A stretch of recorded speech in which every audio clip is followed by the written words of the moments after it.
आपने सब कुछ अपनी आंखों से देखा। संजय शर्मा को गिरफ्तार करवा लीजिए।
निशा, निशा। अर्जुन, तुम यहाँ क्यों आए हो?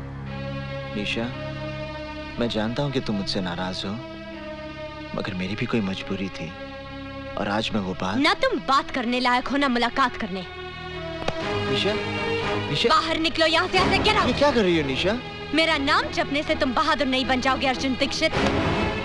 तुम्हारी मर्दानगी सिर्फ नदी में कूदने के लिए है, इज्जत बचाने के लिए नहीं। थू है तुम पर। निशा। वो 2 कौड़ी का गुंडा मेरे साथ खिलवाड़ कर रहा था और तुम उन बुज़दिलों की तरह खामोश खड़े थे जो दूसरों की मर्दानगी के पीछे अपनी नामर्दगी का मजा लेते हैं। निशा। तुम जैसे कार को अपनाने से तो अच्छा होगा मैं उस गुंडे की रखेल बन जाऊं। अगली बार ये हाथ किसी मर्द पर उठाना।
इंस्पेक्टर साहब, संजय शर्मा ये स्वीकार करने आया कि उसने निशा के साथ ना तो सिर्फ अभद्र व्यवहार किया बल्कि उसे अगवा करने का प्रयत्न भी किया। संजय बाबू, ये आपके साथ मारपीट करके कहीं जबरदस्ती तो कबूल नहीं करवा रहे हैं। इंस्पेक्टर साहब, you should be ashamed of yourself। आप लोग अब भी इसे बचाना चाहते हैं जो इस शहर की इज्जत को जब चाहे तब रौंदता है। आप मेरी रिपोर्ट लिखिए। मैडम क्या है वो? आप मेरी रिपोर्ट नहीं लिखेंगे तो मैं मंत्री जी के पास जाऊंगी। माफ करना संजय बाबू, ये हमारी नौकरी का सवाल है। आइए। अबे अबे ओ थानेदार, तेरा दिमाग तो नहीं खराब हो गया? मुझे बंद करेगा तू? साहब मेरे छोटे छोटे बच्चे हैं, मैं सब संभाल लूंगा। बलन सिंह सेल साफ कर दो। छोड़ मुझे, अबे छोड़।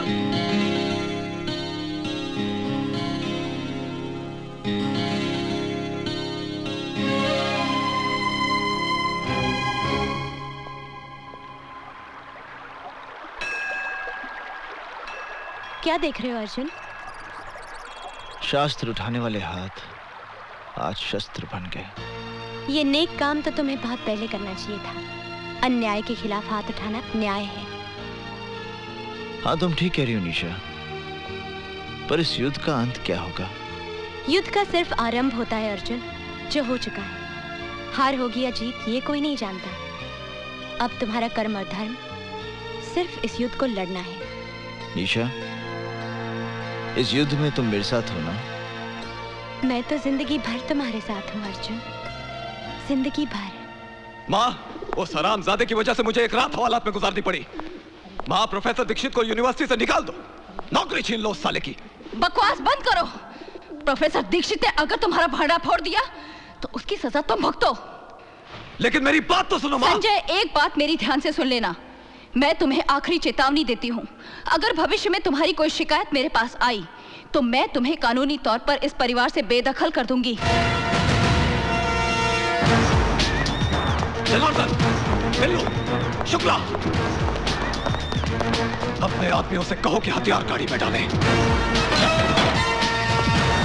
चल, गाड़ी चला बे।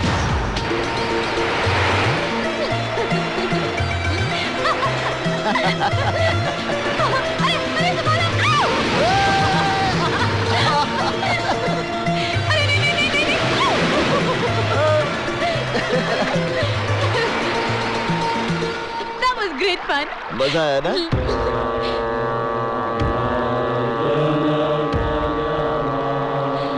हाँ?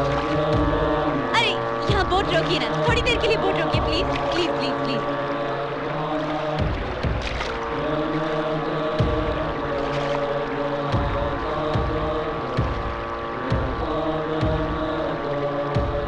हाथ दो ना। ये क्या हो रहा है अर्जुन?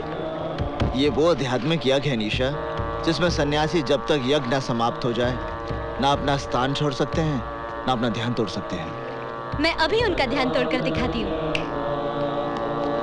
हाँ, नमस्ते, कैसे हैं आप? हाँ, कैसे हैं आप? हाल कैसा है जनाब का? क्या ख्याल है आपका? निशा, यूं ही फिसल गए। निशा, हाँ? मेनका बनने की कोशिश मत करो, इनका ध्यान नहीं टूटेगा, चाहे मृत्यु आ जाए या प्रलय।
इंस्पेक्टर साहब, संजय शर्मा मुझसे माफी मांगने आया था,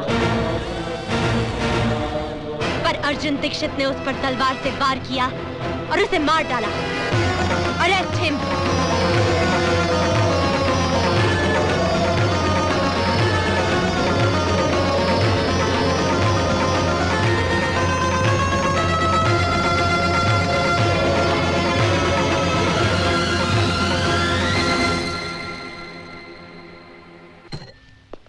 पर मैं सोचता हूँ एक बार अर्जुन से मिल तो लें। कोई जरूरत नहीं है उससे मिलने की। अगर तुमने अर्जुन से जरा भी हमदर्दी दिखाई ना तो हमारे लिए मुसीबत खड़ी हो जाएगी। कानून उसे नहीं छोड़ेगा और गुंडे हमें नहीं। लेकिन फिर भी एक बार अर्जुन से। अर्जुन का नाम एक बार भी लिया तो मैं आत्महत्या कर लूंगी। जाओ जाके तांगा या रिक्शा लेकर आओ।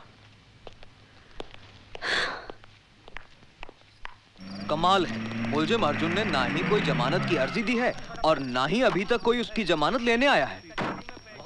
यहाँ साइन करना है? हाँ, यहीं पर। इंस्पेक्टर साहब ने कहा है अदालत में गवाही देने के लिए आपको रुकना पड़ेगा। क्या मैं अर्जुन दीक्षित से मिल सकती हूँ? जी हाँ, आइए।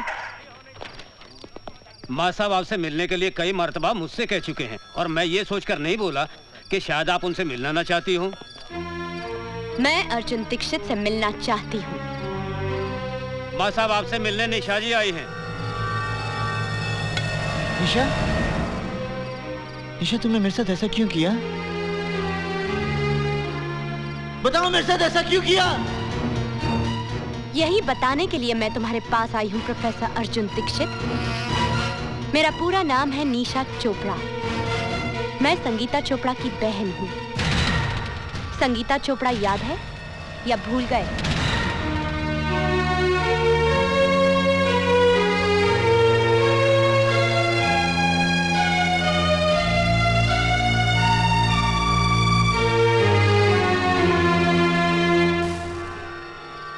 संगीता चोपड़ा याद है? संगीता चोपड़ा याद है? संगीता चोपड़ा याद है? संगीता चोपड़ा याद है?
अपनी आंखों से देखा। संजय शर्मा को गिरफ्तार करवा लीजिए। संगीता तुम फिक्र मत करो, मैं अभी थाने जाता हूँ, अभी जाता हूँ। हाँ?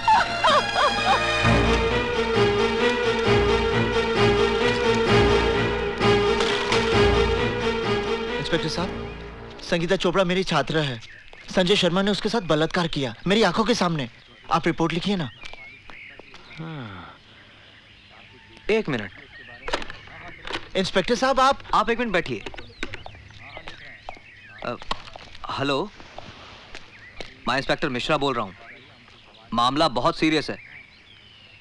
हाँ, मैं संगीता चोपड़ा के रेप केस की ही बात कर रहा हूँ। उसके आई विटनेस मेरे सामने बैठे हैं, प्रोफेसर दीक्षित। जी जी, बहुत अच्छा। प्रोफेसर दीक्षित, मैं आपकी रिपोर्ट भी लिखूंगा और सख्त से सख्त कार्रवाई भी करूंगा, लेकिन पहले आप अपने घर जाइए।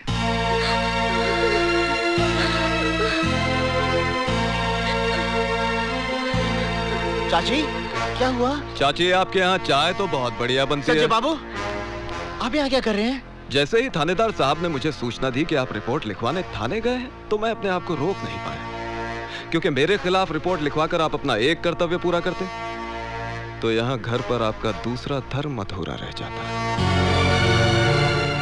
क्या मतलब? ये लीजिए चाकू, और इससे सबसे पहले अपनी बहन शिल्पा को काट डालिए। संजय बाबू, क्या है मां साहब, जब आप रिपोर्ट लिखवाएंगे तो यकीनन पुलिस मुझे गिरफ्तार कर लेगी। पर 1-2 दिन में मेरी जमानत हो ही जाएगी। उसके बाद आपकी जवान बहन के साथ जो कुछ होगा उसे देखकर आपको अफसोस होगा कि मैंने अपनी बहन को पहले ही क्यों नहीं मार डाला।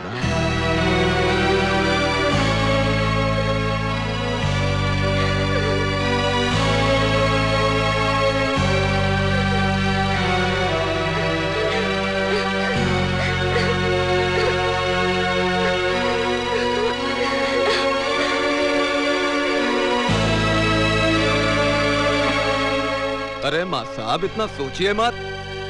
वो कहावत तो आपने सुनी होगी कि काल करे सो आज कर और आज करे सो अब। नेक काम में देरी नहीं होनी चाहिए। ये लीजिए, और मैं दोबारा समझाने नहीं आऊंगा। अच्छा चाची, चलता हूं। प्रणाम।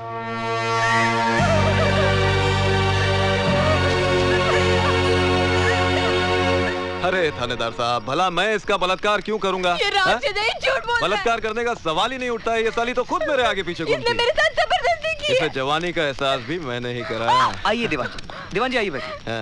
मुझे न्याय चाहिए, मुझे इंसाफ चाहिए। संगीता, मेरी जान, इतने पुराने ताल्लुकात को इस तरह बदनाम करना अच्छी बात नहीं है, समझी? इंस्पेक्टर साहब, आप मेरी कंप्लेन लिख लीजिए। धीरज रखिए। आजकल वैसे भी औरतों के लिए कानून बहुत मजबूत हो गया है। मैं दीवान जी को अरेस्ट करके अभी हवालात के पीछे धकेल दूंगा। बस प्रोफेसर दीक्षित आकर गवाही दे दे। प्रोफेसर साहब, आपने तो सब कुछ अपनी आंखों से देखा था। किस तरह संजय शर्मा ने मुझे जानवरों की तरह नोच डाला था। आप ही बताइए इंस्पेक्टर साहब को कि मेरे साथ क्या हुआ था। किसी से डरने की कोई जरूरत नहीं है। प्रोफेसर दीक्षित, आप बताइए कि आपने क्या देखा था? हाँ मां साहब, आपको भगवान की सौगंध है। भाई बता दीजिए कि आपने क्या देखा था।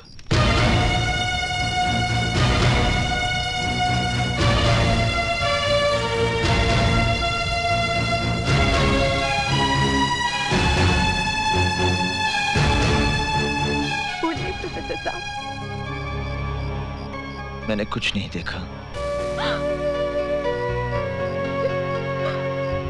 प्रोफेसर साहब, आप तो तब थे ना वहां पर, बताइए ना। प्रोफेसर साहब, बताइए ना, उस दिन क्या हुआ था? 56 है। 56। पिछले 2-3 महीनों से मेरे पीछे पड़ी है कि खर्चा पानी बढ़ा दो। मैंने इसे समझाया महंगाई है, बात माहौल मचा दिया इसने। साली, चल जा, बढ़ा दूंगा तेरे पैसे।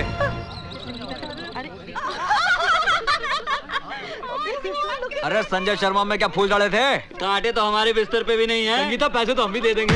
दीदी, आज पूरी दुनिया मुझे चरित्रहीन समझती है।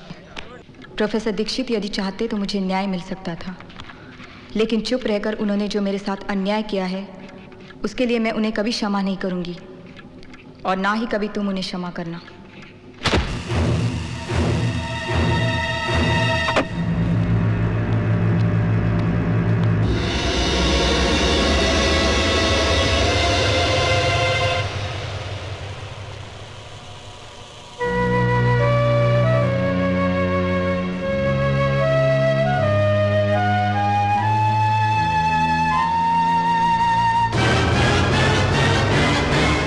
प्रोफेसर दीक्षित को मैं कभी माफ नहीं करूंगी, और ना ही तुम कभी उसे क्षमा करना, और ना ही तुम कभी उसे क्षमा करना, और ना ही तुम कभी उसे क्षमा करना, और ना ही तुम कभी उसे क्षमा करना। संजय शर्मा के मर्डर केस में निशा चोपड़ा की गवाही से साबित होता है कि खून अर्जुन दीक्षित ने किया है। इसलिए यह अदालत दफा 302 ताजीरात हिंद के तहत मुजरिम अर्जुन दीक्षित को उम्र कैद की सजा देती है। निशा जी, बहुत बहुत धन्यवाद कि आप गवाही देने के लिए यहाँ रुकी। इसमें धन्यवाद की क्या बात है, ये मेरा फर्ज था। निशा! निशा! अर्जुन! रुक जा! मेरी बात सुनो निशा, मेरी बात सुनो। मैं भी भूल स्वीकार करता हूँ निशा, तो मैं संगीता को न्याय नहीं दिला पाया, लेकिन इसके पीछे मेरी कोई योजना नहीं थी निशा। मेरे परिवार पर जंगी तलवार टांग दी थी संजय शर्मा ने। यदि मैं मुंह खोलता तो मेरी बहन की कोई अपनी गरी पड़ती। मेरी बात सुनो निशा, मुझ पर विश्वास करो निशा। निशा, तुम मेरी बात सुनो निशा।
मुझे माफ कर दो निशा।